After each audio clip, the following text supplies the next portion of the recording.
brother. Thank you. Yeah, thank you very much, Abu brother. It is really my joy, to be with all of you.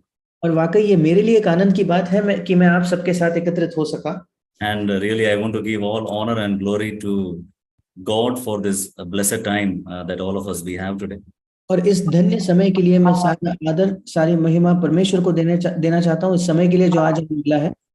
Especially, it is so good to be with brother Shine and family, and also with sister Sharon in Jaipur.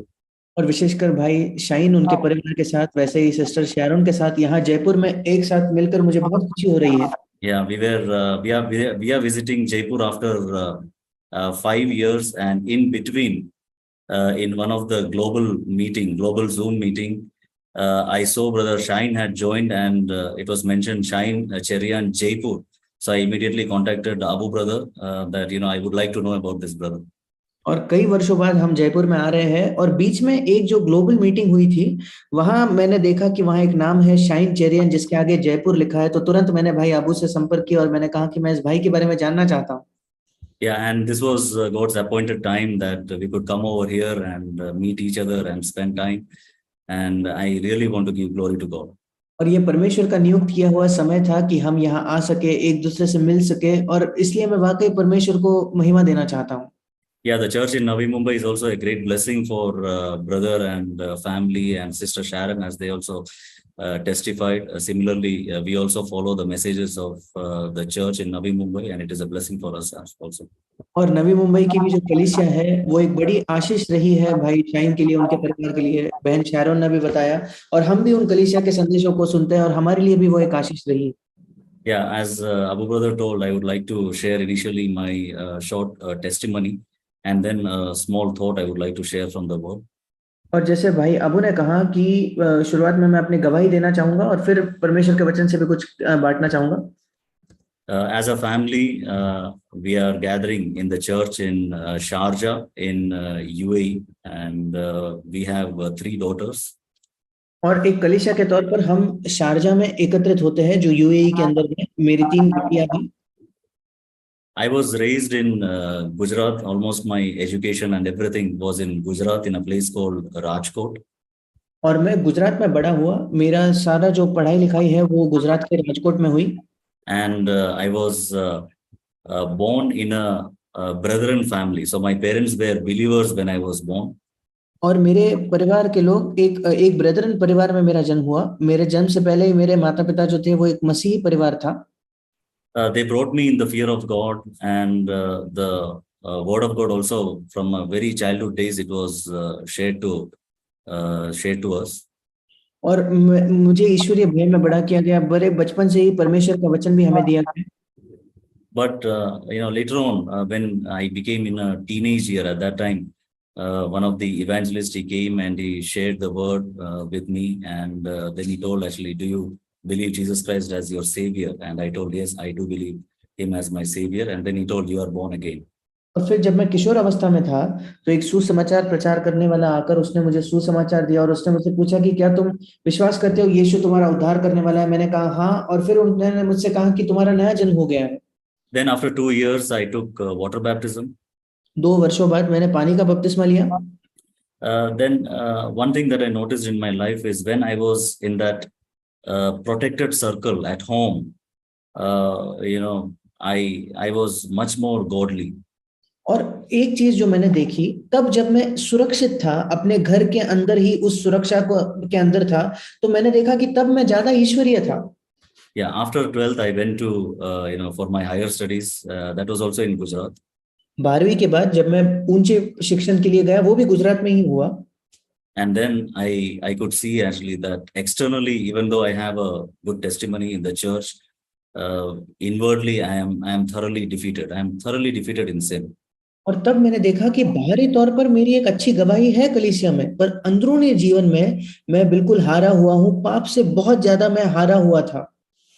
And the struggles that I was going through, no one was able to talk to me about those struggles and to encourage me that we can live an overcoming life in those areas, but no one was speaking. So I thought this is everyone's struggle, and this is how every Christian has to be. और जिस संघर्ष का सामना मैं कर रहा था, कोई और नहीं था जिसने कलीसिया में मुझे बताया कि इस संघर्ष में कैसे हम पाप पर विजय पा सकते हैं। और इसलिए मुझे लगता था कि जो मेरा संघर्ष है वही सबका संघर्ष है और मसीही जीवन ऐसा ही होता होगा। And regularly, even after that, being completely defeated, I used to attend the church regularly. But there was no joy in me for all these meetings. I was taking Sunday school, but I was never doing it wholeheartedly for the Lord. और तब भी मैं नियमित तौर पर कलीसिया में जाता था, इसके बावजूद कि एक हारा हुआ जीवन था, पर मेरे जीवन में कोई आनंद नहीं था। मैं संडे स्कूल भी लिया करता था, पर प्रभु की सेवा करने में कोई मेरी एक अंदर से रुचि नहीं थी। And I don't want to blame any church or anything, but I also want to blame myself that in those days, I was not spending too much time with the Word of God, which I could have done at that time. और मैं किसी कलीसिया पर दोष नहीं लगाना चाहता, मैं अपने आप पर दोष लेना चाहता हूँ कि उस समय मैंने बहुत ज्यादा समय परमेश्वर के वचन के साथ नहीं बिताया जो मैं वहां बिता सकता था। And I could not see any, much difference between my friends of the world and in my life. और इसलिए मेरे संसार के जो मित्र हैं और उनके जीवन में और मेरे जीवन में मुझे कोई ज्यादा अंतर नहीं दिख रहा था। After that, in my, then I went for my post graduation. That was also in Gujarat. उसके बाद मैं अपने पोस्ट ग्रेजुएशन के लिए गया, वो भी गुजरात में ही था। During that post graduation time, I started reading, one particular book. I had to make a presentation about a book, and this book was about the subconscious mind. और मैं जब पोस्ट ग्रेजुएशन में था तब मुझे एक प्रेजेंटेशन देना था किसी किताब के ऊपर। उस किताब का नाम था कि हमारे जो सबकॉन्शियस जो हमारा मन होता है उसके सामर्थ्य के विषय में। So this book was much more, because I had to make the presentation, I started going deeper into that book, and I started to sink in that book, thinking that our mind is very powerful. Whatever we want, we can achieve with our if our mind is strong, if we think like this. और अगर क्योंकि मुझे वो presentation देना था तो मैं बहुत ज्यादा उस किताब की गहराई में जाने लगा और मैं ये विश्वास करने लगा कि हमारा मन वाकई बहुत ज्यादा सामर्थ्य से भरा है। मैं जो सोचूंगा अगर मेरा मन सामर्थ्य होगा तो मुझे वो मिल जाएगा। And then I started backsliding, but I got success, in every steps. But inwardly, I was just backsliding and I was going away from God. और उस समय मैं पीछे फिसलने लगा, पीछे फिसलते गया और बाहरी जीवन में हर कदम पर मुझे सफलता मिलती गई, पर अंदर से मैं परमेश्वर से दूर जा रहा। And then in God's plan, I would say, my father insisted that I had to go to Dubai since my siblings are there in Dubai. So half-heartedly, I came to Dubai. और फिर परमेश्वर की योजना थी कि मेरे पिताजी ने मुझसे अनुरोध किया कि मैं दुबई में जाऊं क्योंकि मेरे भाई बहन भी वहां थे, तो मेरी इच्छा नहीं थी, उसके बावजूद मैं आधे हृदय के साथ दुबई में आ गया। And there I started continuing in the same church that I was going in Gujarat also, the Brethren Church. और वहां भी मैं उसी कलीसिया में जाता था जिस कलीसिया में मैं गुजरात में जाया करता था, जो ब्रदरन की कलीसिया थी। And what I noticed in my life was, there was so much of emptiness. There is so much of hollowness. I am going to church regularly, but, I am thoroughly defeated and, my life is completely empty and hollow. और तब मैंने ये देखा कि मेरा जीवन पूरी तरीके से खाली है, खोखला है और मैं कलीसिया को जा रहा हूँ नियमित तौर पर, मेरा जीवन बिल्कुल खालीपन मुझे महसूस होता था। I was totally getting fed up of myself, and then there was a time that came, that I stopped going to church. और मैं अपने आप से इतना थक चुका था कि एक समय आया जब मैंने कलीसिया में जाना ही रोक दिया। Almost for 1.5 to 2 years, I didn't go to church at all. 1.5 से 2 साल लगभग मैं किसी कलीसिया में नहीं गया। One 31st December, I remember that I was badly seeking fellowship, but I don't know actually where to go, how to go, whom to contact. So 31st night, normally we always spend in the church. A new year is starting. और एक दिन 31 दिसंबर की रात थी, मुझे बहुत इच्छा थी कि मैं कहीं जाकर संगति करूं, पर मुझे नहीं पता था मुझे कहाँ जाना चाहिए क्योंकि बचपन से 31 दिसंबर में ज्यादातर मैं कलीसिया में बिताई है क्योंकि एक नए वर्ष की शुरुआत होने वाली थी। But then, I was alone, and so I just, it was actually near one Cornish. No one was there, so I cried very loudly. I wept, and I told to God that, Lord, I want a fellowship, please. I want to go to a fellowship. Please lead me to a fellowship. और वहां कोई नहीं था, तो मैं अकेले में बहुत जोर जोर से रोया और प्रभु से कहा कि प्रभु, मैं संगति चाहता हूँ, कृपया तू मुझे एक संगति की ओर ले जा। After that, almost for 1.5 years, God was exposing one after another many things in my life, that I became very, very self-confident, and I was backsliding away from Him. My dependence on Him was completely reduced. और उसके बाद एक के बाद एक 1.5 साल प्रभु मुझे दिखाते गया कि मेरे अंदर क्या क्या मेरे जीवन के कुछ क्षेत्र दिखाते गया कि कैसे मैं अपने आप पर बहुत ज्यादा भरोसा रखता हूँ और प्रभु पर बिल्कुल निर्भर नहीं रहता। But there was a small cry in the heart, like, Lord, please lead me to a church where people are sincerely desiring to follow you. I want to go to that church. Please lead me. और मेरे हृदय में एक पुकार थी कि प्रभु कृपया मुझे एक ऐसे कलीसिया में ले जा जहां लोग ईमानदारी से तेरे पीछे चलने की चाहत रखते हैं, कृपया मुझे एक ऐसे कलीसिया में ले जा। Then I suddenly the Holy Spirit reminded, because in my childhood days I have listened to Brother Zach. So the Holy Spirit one day in office, he reminded about Zach Poonan, Brother Zach Poonan. Just search in the internet. और अचानक पवित्र आत्मा ने मुझे याद दिलाया कि मैं भाई जैक पूनम के बारे में इंटरनेट पर खोजूं, क्योंकि मेरे बचपन में मैंने उनके कुछ संदेश सुने थे। I searched, and then there was no information that the church is there in Dubai. But then I subscribed to Word for the Week. Every week we get that message. और फिर मुझे तो कोई इंटरनेट पर ये नहीं मिला कि दुबई में कोई कलीसिया है, पर मैंने जो सप्ताह का संदेश होता था उसको पाना शुरू किया। And this Word for the Week started to speak me so strongly, and it started convicting my sins. And that one message, it used to help me and challenge me to live the entire week. And I was getting so much refreshed in my spirit. और वो सप्ताह का संदेश मुझे इतनी चुनौती देता था कि पूरे हफ्ते भर के लिए मैं चुनौती लेकर मेरे आत्मा में एक तरोताजगी महसूस करता था। And after a few months, I wrote an email to CFC. So they immediately responded, yeah, we have a church over there. They gave the elders contact, and that is how I started coming to CFC. कुछ महीनों बाद मैंने CFC कलीसिया को एक email लिखा और कहा कि मैं संगति चाहता हूं। उन्होंने तुरंत उत्तर दिया कि वहां भी एक कलीसिया है, और वैसे मैं सीएफसी में आने लगी। And once I started having fellowship in the church, the brothers were so much loving brothers, and they encouraged me.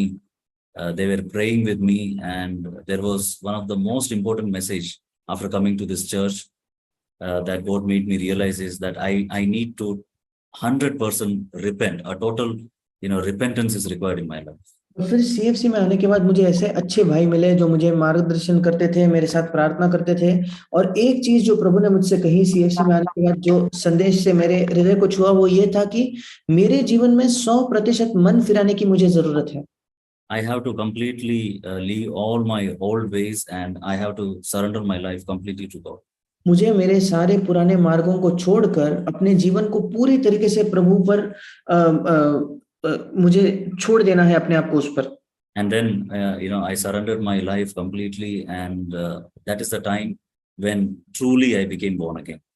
और फिर मैंने पूरी तरीके से अपने जीवन को प्रभु को समर्पित किया, और वाकई मेरा उस समय नया जन्म हुआ। And there was so much of joy in my heart, and there was so much of peace and rest that God gave, and the desires in the previous life what I had, God took away so much of all the wicked things, evil things, and He gave that genuine desire in my heart that I have to study the Word of God, I have to meditate the Word of God, and I have to grow in fellowship. Brother, can you repeat once? When I became truly born again, after that, God really changed my heart, and He gave me that genuine desire to study the Scripture, study the Word of God. जब मेरा वाकई नया जन्म हुआ तो प्रभु ने मेरे हृदय को बदला, और मेरे हृदय में सहायता ये प्यास दी कि मैं वाकई परमेश्वर के वचन को पढूं और उस पर मनन करूं। And also to grow in fellowship, to have fellowship with brothers in the church. उसी के साथ साथ मैं संगति करूं, कलीसिया में जो भाई है उनके साथ मैं संगति करूं। And one thing, after I became born again, in the previous church, it is always mentioned that once you are born again, there is no need to pray for the baptism of the Holy Spirit, for the fullness of the Holy Spirit, because the Holy Spirit has already arrived. But I took it by faith. Lord, I want the baptism of the Holy Spirit. I want the fullness of the Holy Spirit. And I was praying for that.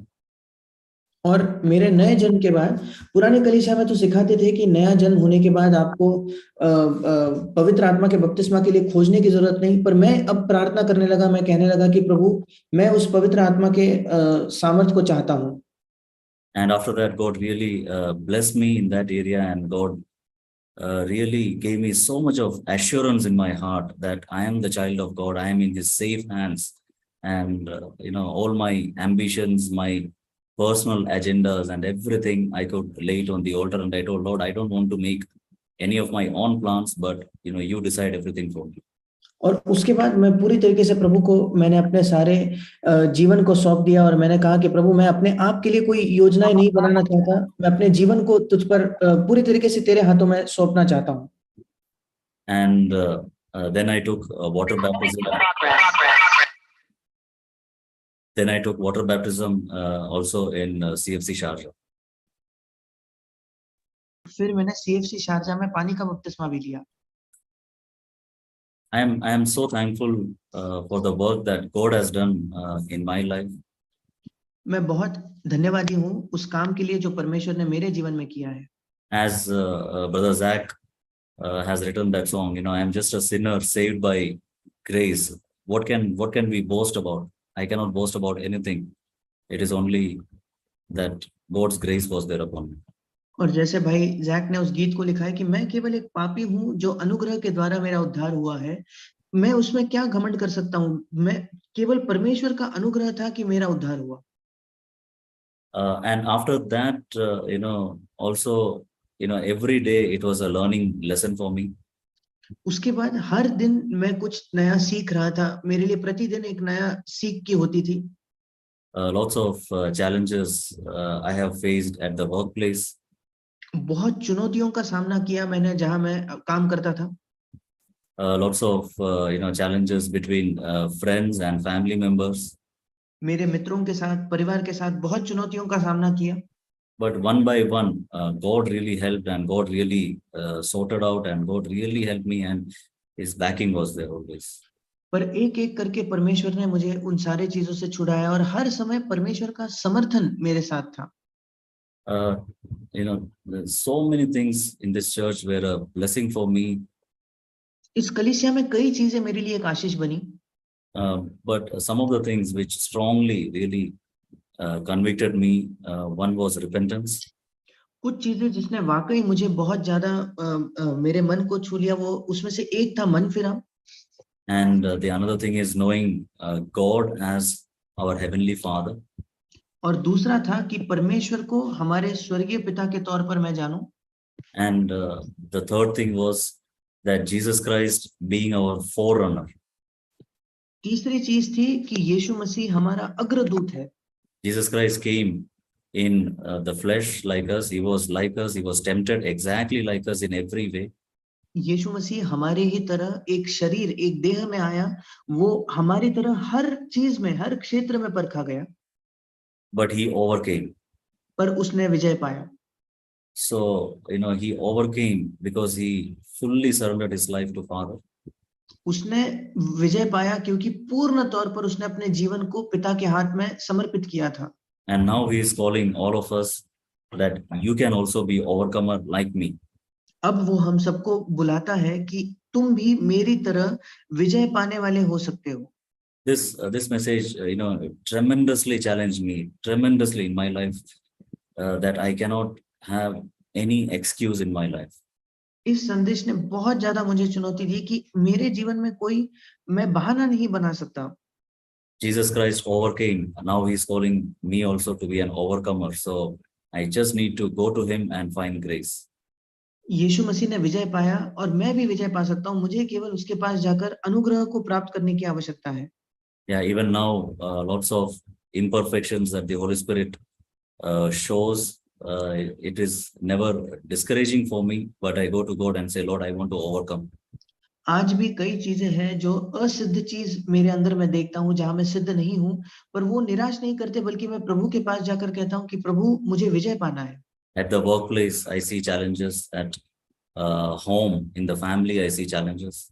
मेरे काम की जगह मैं चुनौतियों को देखता हूँ, मेरे घर पर परिवार के अंदर मैं चुनौतियों को देखता हूँ।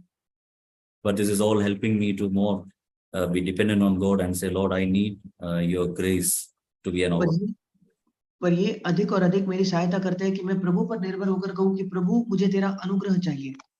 Yeah, a small thought I would like to share is from Luke chapter 8. एक छोटा विचार जिसके बारे में मैं बांटना चाहता हूँ वो है लूका रचित सुसमाचार उसका 8वां अध्याय। Uh, we are all very well versed with this parable, the parable of the sower. हम सब इस दृष्टांत को अच्छे से जानते हैं, ये बीज बोने वाले का दृष्टांत है। And we see actually that the seed fell at four different places. यहाँ हम देखते हैं वो जो बीज था वो 4 अलग-अलग भूमियों में पड़ा। One fell along the pathway on the road. एक था जो सड़क के उस मार्ग के किनारे पर गिरा। Some of the seeds they fell on the rocky places. कुछ बीज जो थे वो चट्टानों पर गिरे। Some of the seeds they fell among the thorns, कुछ झाड़ियों के बीच में and some of the seeds they fell on the good soil. और कुछ बीज अच्छी भूमि पर गिरे। And then in Luke chapter 8 verse 11 onwards, Jesus Christ is explaining this parable. और लूका 8वां अध्याय 11 वचन से आगे यीशु मसीह इस दृष्टांत को समझा रहा है। The seed is the word of God. वो जो बीज है वो परमेश्वर का वचन है। In verse 12 it says that those along the path are the ones who hear, and then the devil comes and takes away the word from their hearts so that they may not believe and be saved. 12वां वचन कहता है मार्ग के किनारे के वे हैं जिन्होंने सुना, तब शैतान आकर उनके मन में से वचन उठा ले जाता है कि कहीं ऐसा ना हो कि वे विश्वास करके उद्धार पाए। When I see my life, I spent many years like this where I go regularly, I hear the word, but I'm not, very serious. There is lots of unbelief in my heart, and that's why the devil comes and takes this word of God away from me. जब मैं अपने जीवन को देखता हूँ तो मेरे जीवन में कई वर्ष ऐसे थे कि मेरे हृदय में अविश्वास था और इसलिए शैतान आकर परमेश्वर के वचन को मेरे हृदय से ले जाता था। Then in verse 13, it is mentioned, those on the rocky ground are the ones who receive the word with joy when they hear it, but they have no root. 13 वचन कहता है चट्टान पर के वे है कि जब सुनते हैं तो आनंद से वचन को ग्रहण तो करते हैं, परंतु जड़ न पकड़ने से वे थोड़ी देर तक विश्वास रखते हैं और परीक्षा के समय बहक जाते हैं। Yeah, another category of believer where we can, when they listen to the message at that time, they get very excited and they are full of joy. But because the root is not there, that inner life, that seriousness to follow, obey this word is not there. When difficulties come, they fall away. और विश्वासियों की ये एक और श्रेणी है जो बहुत आनंद से वचन को सुन लेते हैं, ग्रहण करते हैं, पर उनके अंदर वो गंभीरता नहीं है कि वे परमेश्वर के वचन को उसका अनुसरण करना चाहते हैं, इसलिए वे जड़ नहीं पकड़ पाते और जब परीक्षाएं आते हैं तो वो बहक जाते हैं। Verse 14 says, the seed that fell among thorns stands for those who hear, but as they go on their way, they are choked by life's worries, riches, and pleasures.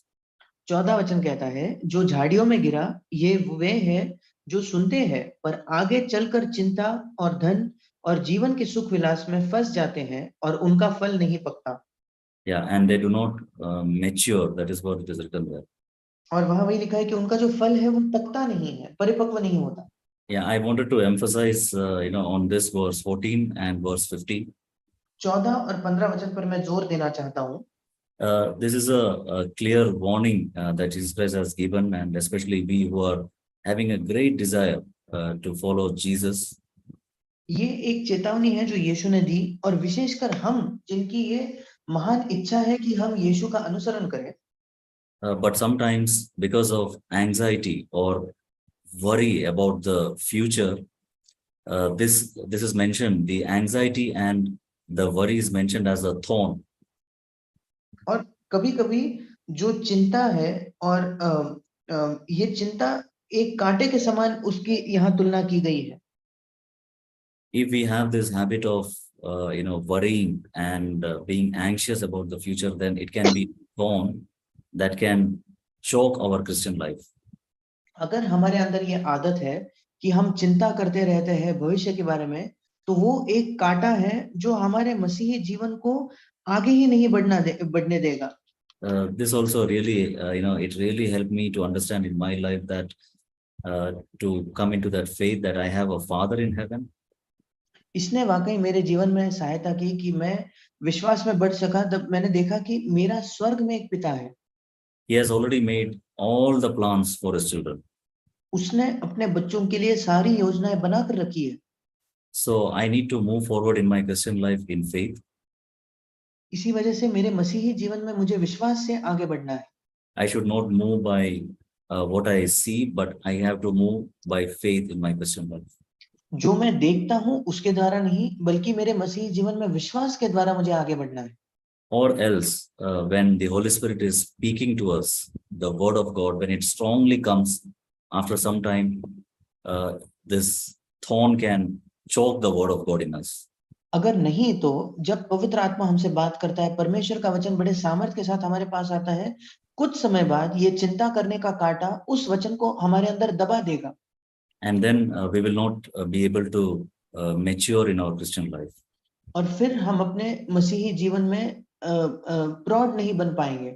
There is another verse where also the anxieties of life is mentioned. Jesus Christ is mentioning in Luke chapter 21 verse 34.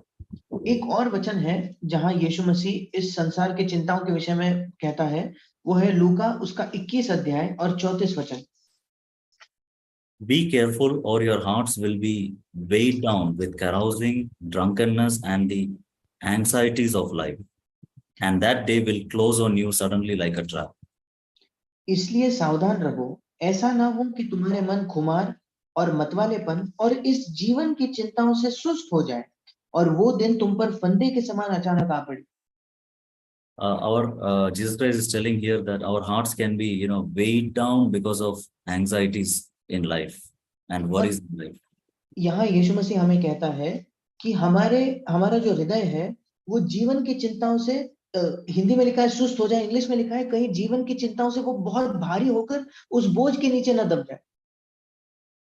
And then it is mentioned that that day will close on you suddenly like a trap, which means it is very, very serious. आगे लिखा है कि वो दिन तुम पर फंदे के समान अचानक आ पड़ेगा, मतलब ये बहुत गंभीर है।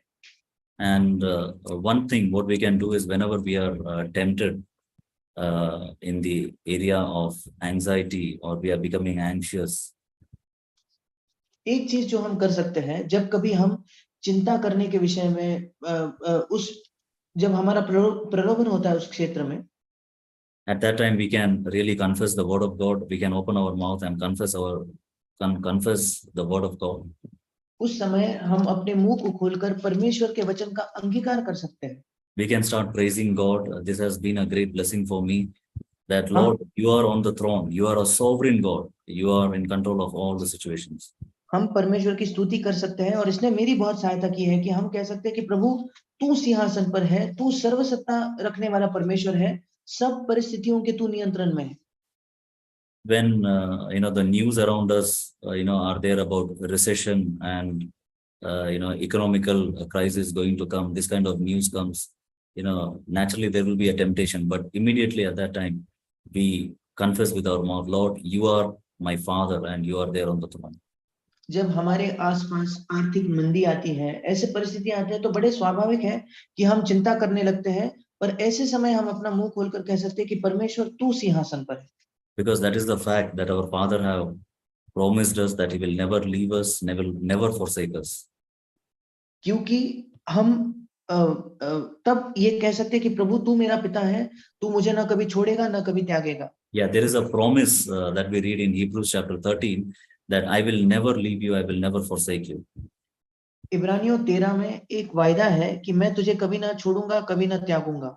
When we turn to Matthew chapter 6, जब हम मत्ती उसका 6वां अध्याय निकालेंगे, from 25 onwards, I don't want to go through all the verses, but here also Jesus Christ is telling to his disciples about, don't be, worried about what you are going to eat, drink, what you are going to wear. और मैं सारे वचन नहीं पढ़ना चाहता, पर यहाँ यीशु मसीह अपने शिष्यों को वही कहता है कि तुम क्या खाओगे, क्या पियोगे, क्या पहनोगे, इसकी चिंता मत करो.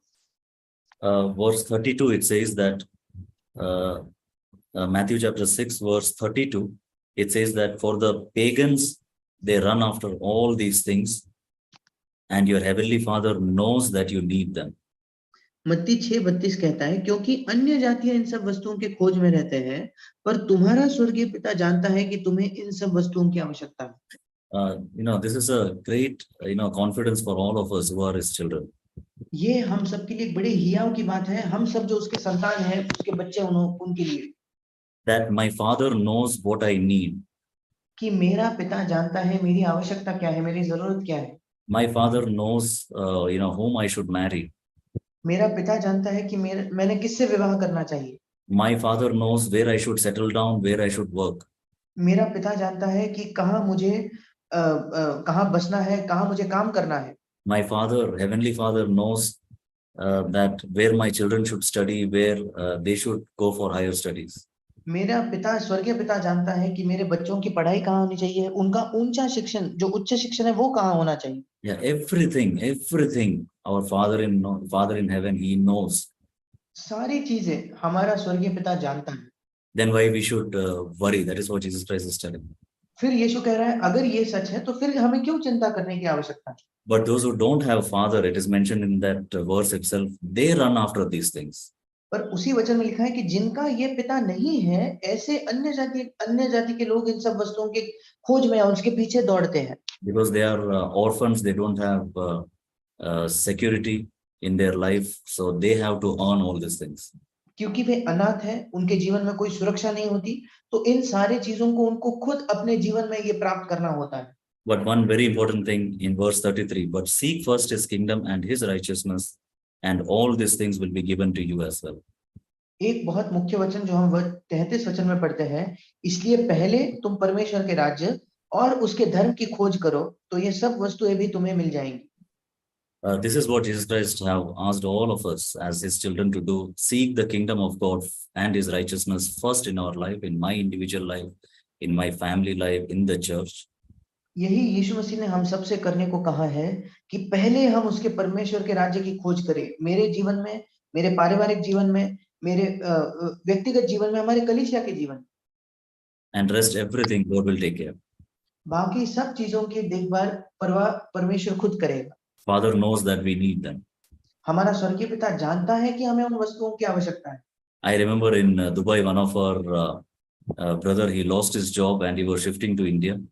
मुझे याद है दुबई में हमारे एक भाई थे जिन्होंने अपनी नौकरी खो दी और वे वापस भारत में जा रहे थे. And when they were in the midst of all the packing, they were the cargo guys are coming and they are in the midst of packing. He saw actually that his little boy is just running around and playing at his home. और जब वे अपने सामान को समेट रहे थे, बांध रहे थे और वो लोग आ रहे थे उनके सामान को उठाकर ले जाने के लिए, उन्होंने अचानक देखा कि उनका जो छोटा बेटा था वो बिल्कुल खुशी से यहाँ वहां दौड़ रहा था.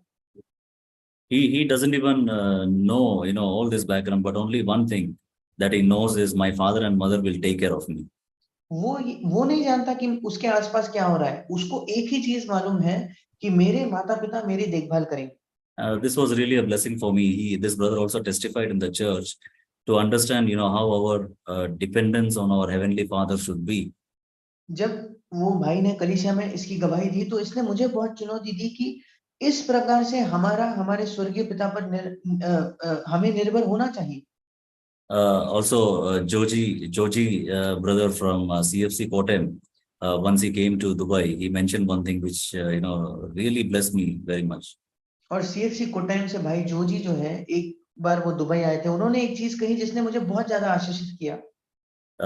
So he was telling that many brothers, they come to him and say about their problems, that brother, there is a problem here and there is a problem here.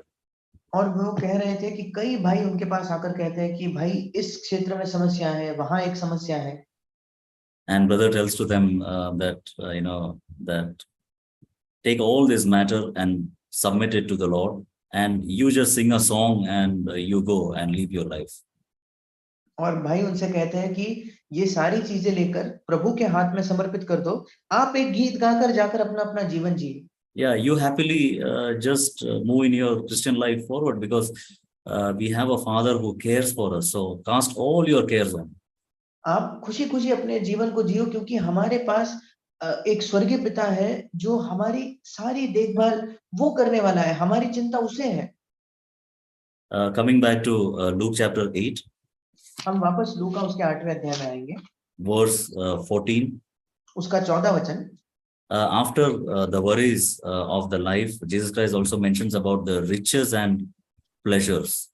और जीवन की चिंताओं के आगे यीशु मसीह धन और जीवन के सुख विलासों के विषय में कहता है।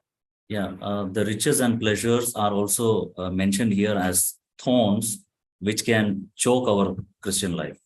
और धन और जीवन के जो सुख विलास है, उनको भी यहाँ कांटों से उनकी तुलना की गई है कि वो हमारे मसीही जीवन को दबा सकते हैं। Two examples that we see in the Word of God, in the Gospels. सुसमाचारों में इसके हम 2 उदाहरणों को देखते हैं। A rich young ruler who did so many things. He followed the commandments, but he loved his wealth so much that he was not able to fully commit himself to Jesus Christ. और एक धनी युवक था जो प्रभु के पीछे आना तो चाहता था, पर वो अपने धन से इतना प्रेम करता था कि वो यीशु को समर्पित नहीं कर पाया। And then another example we see about the rich fool who wanted to live a very comfortable life, and he just wanted to gather wealth for himself.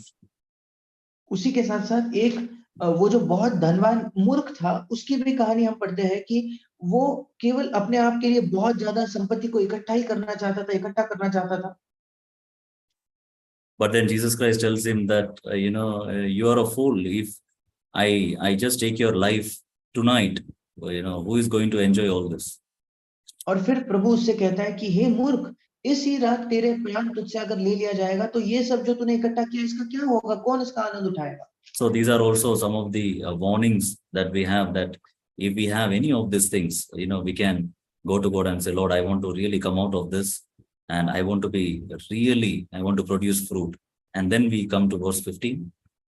ये सारी चुनौतियां हैं जो हमारे अंदर, कि अगर ये सारी चीजें हमारे जीवन में है तो मुझे उनसे बाहर आना है, तभी मैं फलवंत हो सकता हूँ। अब हम 15 वचन को पढ़ेंगे। But the seed on good soil stands for those with a noble and good heart. पर अच्छी भूमि में जो बीज गिरा हुए वो है जो वचन सुनकर भले और उत्तम मन में संभाले रहते हैं। This is a great blessing for me. First it is mentioned noble heart. A noble heart is a heart who is honest about their situation. और इससे मैं चुनौती पाता हूँ, पहले लिखा है भला हृदय, भला मन उसका है जो अपने परिस्थिति के विषय में बिल्कुल ईमानदार है। Whatever struggle they have, they go to God and they honestly confess, Lord, this is what I am. उनका जो भी संघर्ष हो वो ईमानदारी से परमेश्वर के पास जाकर कहता है कि प्रभु मैं इस परिस्थिति में हूँ and I need your help. और मुझे तेरी सहायता चाहिए। And a good heart, and this good heart is a heart having a sincere desire to follow Jesus. और ये आगे लिखा है उत्तम मन। ये उत्तम मन का तात्पर्य है एक ऐसा मन जो बड़े ईमानदार इच्छा रखता है कि मैं यीशु के पीछे चलना चाहता हूँ। Like we see in the life of Zacchaeus. जैसे हम जक्कई के जीवन में देखते हैं, he was very honest, and he immediately took a step and he took a decision in his life. वो बहुत ईमानदार था, तुरंत उसने अपने जीवन में एक कदम उठाया और अपने जीवन में निर्णय लिया। And whatever he has cheated, he told he will give back, and 50% of his possessions he is going to give it to the poor. और जो भी उसने छल से या धोखा देकर लोगों से लिया था, उसने कहा कि प्रभु मैं सब 4 गुना लौटा दूंगा और बाकी जो मेरे पास धन है उसका आधा मैं कंगालों में बांट दूंगा। And Jesus Christ told that today salvation has come to this home. और फिर यीशु ने कहा आज इस घर में उद्धार आया है। Then it is mentioned in the same verse, who hear the word. In verse 15 it is mentioned, but the seed on good soil stands for those with a noble and good heart who hear the word.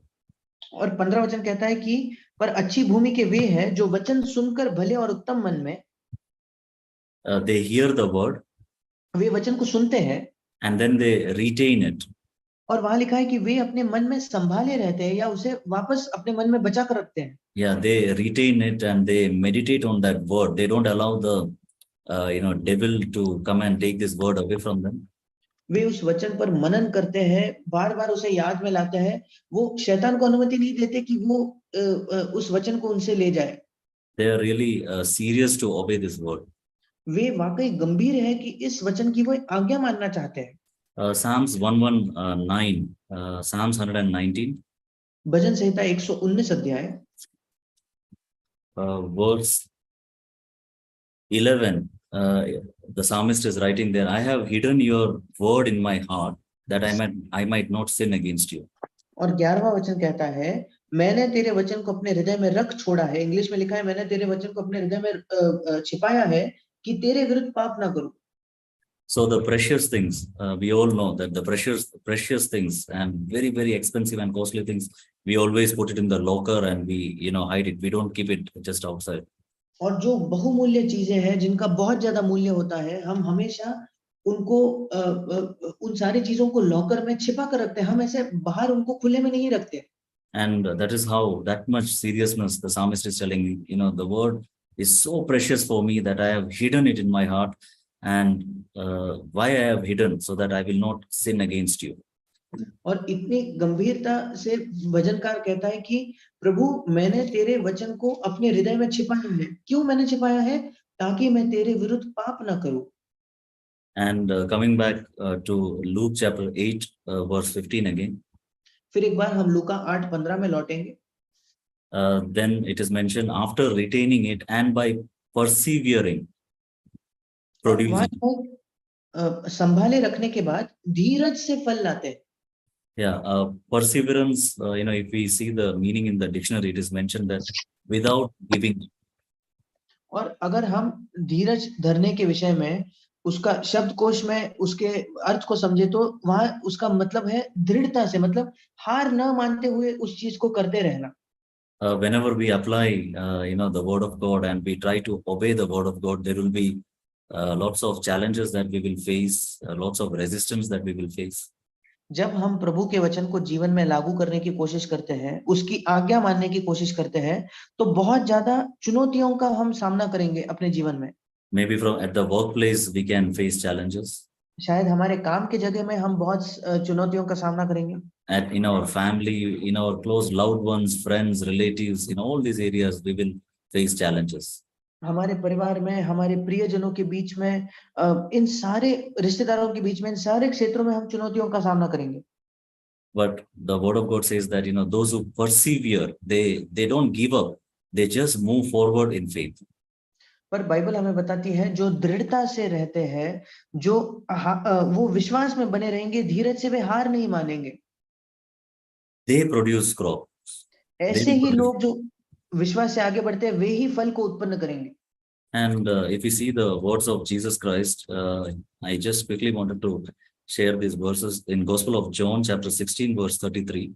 अगर हम यीशु के कुछ वचनों को पढ़े तो मैं बहुत जल्द से इन्हें पढ़ना चाहूंगा कि यूहन्ना 16 उसका 33। I have told you these things so that in me you may have peace. मैंने ये बातें तुमसे इसलिए कही है कि तुम्हें मुझ में शांति मिले। In this world you will have trouble, but take heart, I have overcome the world.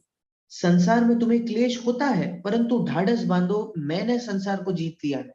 Yeah, so this is also a great challenge for all of us, that Jesus Christ, he himself went through lots of trouble, and he's saying that, yeah.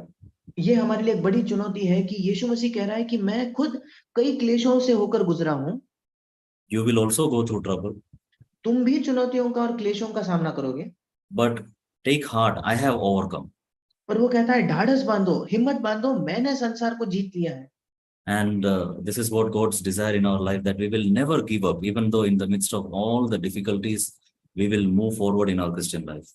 यही परमेश्वर की चाहत है हमारे जीवन के विषय में कि सारे कठिनाइयों के बीच में हम आगे बढ़ते रहेंगे अपने मसीही जीवन में। And this is what the apostles also used to encourage all the early Christians, that with lots of trials and tribulations, you will be entering the kingdom of God. और ऐसा ही प्रोत्साहन जो पहले के प्रेरित थे वे उस समय के सब लोगों को किया करते थे कि कई क्लेशों से, कई कठिनाइयों से गुजरते हुए हमें परमेश्वर के राज्य में प्रवेश करना होगा। Another area of perseverance that is also required दृढ़ता में बने रहना और ढाढ़स बनने का एक और क्षेत्र ये है, when we try to obey the word of God. At that time, we may fail sometimes. जब हम परमेश्वर के वचन की आज्ञा मानना चाहते हैं, तब कभी-कभी हम असफल होंगे। At that time, we should never go into discouragement. But at that time, without giving up, we have to get up and go to God that, Lord, I pray that you will make this possible in my life. उस समय हमें निराशा से हार नहीं जाना है, बल्कि हमें उठना है, परमेश्वर की ओर जाकर कहना है कि प्रभु, मैं विश्वास करता हूँ कि तू इसको मेरे जीवन में संभव करेगा। Satan can many a times come and put this that you are not going to make this. शैतान कई बार आकर हमारे मन में ये डालेगा कि तुमसे तो नहीं होगा, तुम ये नहीं कर पाओगे। But we have to reject that, and we have to persevere that no, I will be overcomer. My God, my Father in heaven, He will help me to be overcome.